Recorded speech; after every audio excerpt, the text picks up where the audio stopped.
Welcome back again.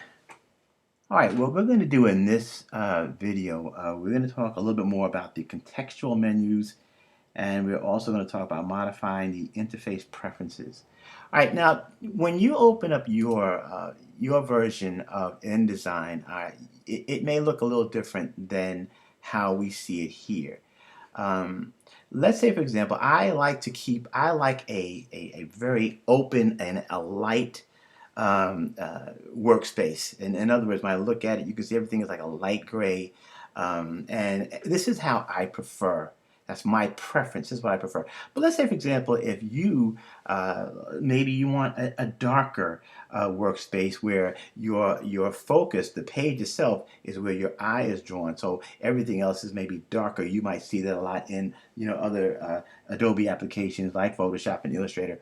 So what you do at that point is you go up to the InDesign right next to I'm on a Mac, but you go up to the InDesign, you drop down to it says Preferences, and you slide over to where it says Interface.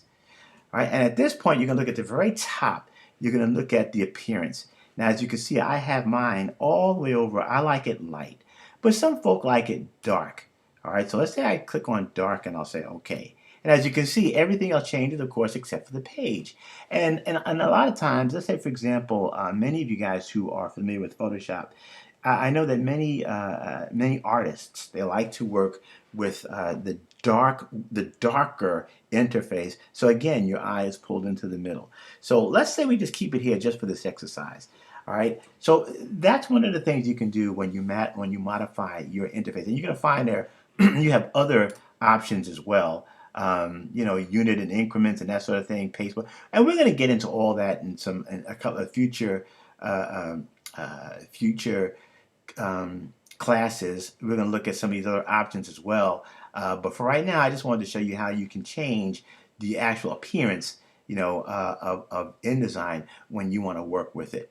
All right, so that's your interface. And then we have this thing that we call the contextual menus.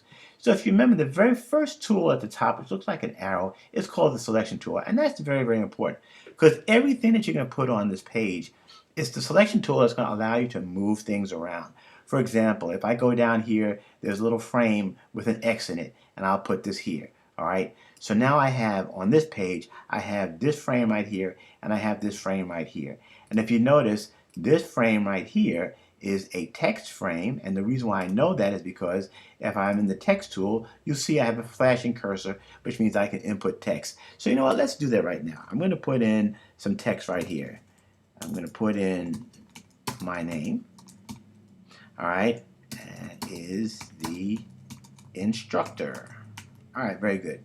Now, and then with this frame right here, this is what they call a graphic frame, and we're going to, again, we will talk more about that in future classes.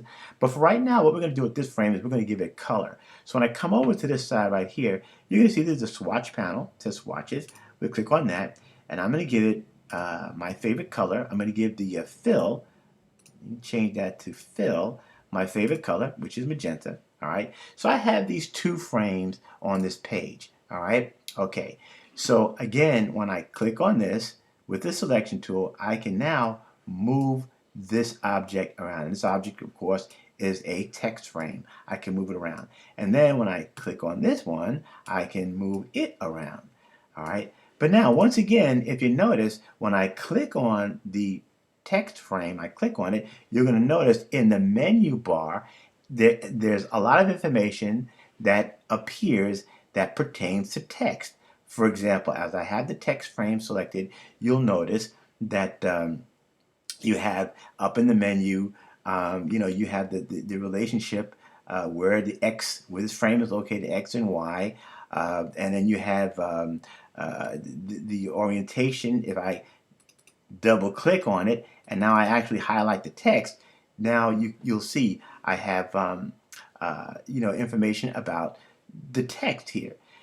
Now when I click on this frame right here, you'll notice that I have information that talks to this frame itself, the color of the frame, the location, what have you. All right, so now what I'm going to do is, even though you see this here, up in the, you see the change in the menu bar, but guess what?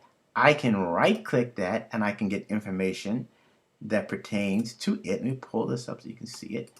And you can see information that pertains to it. All right, transform, arrange, lock, hide, fitting. That's when you have the graphic in there. We'll talk about all that later.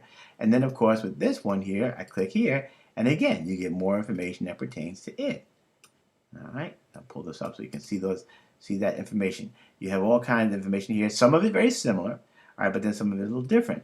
So let's say, for example, if I highlight my name, all right, and then you notice, guess what? I can change the font here, and like right now, I could change it. Let's say I want to change it to ASINs, all right, and as you can see, it has changed, all right, and then I can right-click it again, and I can change the size.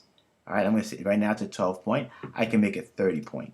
All right, so now I have this. I just changed the size. All right, so but when I select this frame, if you notice, I don't have font options or font size options because guess what?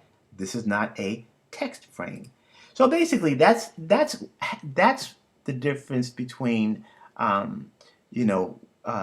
when you are in the different objects.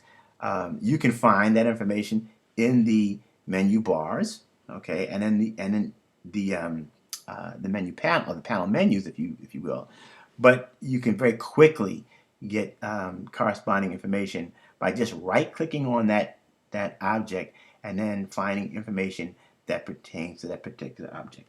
So anyway, that's a quick overview how you can work with your workspace, working with the panels, customize your workspace, and then using the context menus, using panel menus, modifying your interface. So it's going to be good for you to just on your own, and as you read this very first chapter or first lesson, okay, you can get more information, and I highly recommend that you do that. All right, so with that being said, you will see the instructions for the very first exercise, exercise 1, and you know exactly how to name it. And in this next video, I am going to discuss with you, I'm going to show you how you will export your exercises throughout the course of the semester, because you're going to be submitting them as PDF files. I'm going to show you how you do that, and then of course the exported PDF file is what you will be submitting. Okay, all right, so that's it for this video, and I will talk to you soon.